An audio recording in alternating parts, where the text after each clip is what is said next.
বাংলাদেশের নির্বাচন একটি অদৃশ্য শক্তি বানচাল করতে চায়। এটা এখন দৃশ্যমান।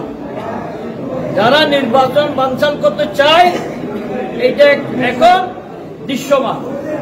গতকালকে আমাদের দলের নেতা মহানগর বিএনপির আহ্বায়ক এরশাদুল্লাহর উপর হামলা হয়েছে, একজন নিহত হয়েছে।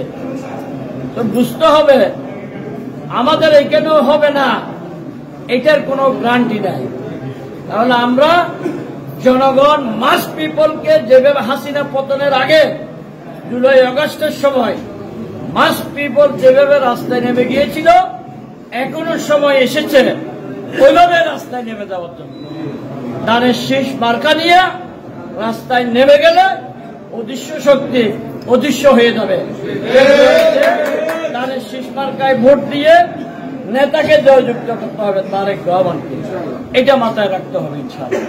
তাই আমরা প্রোগ্রাম, তার জন্যই আমাকে বলেছে এদিকে আমরা প্রোগ্রাম সংক্ষিপ্ত কালকে আমরা বড় পাবলিক মিটিং করব, র্যালিটা করব।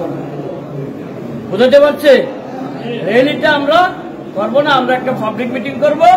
বরাবরের মতোই পাবলিক মিটিংটা আশা করে আবুল কালাম আজাদের বাড়ির সামনে ভাগ্য নির্মম হরিষার তাই সিদ্দিকে ওই মিটিং এর পরের দিনেই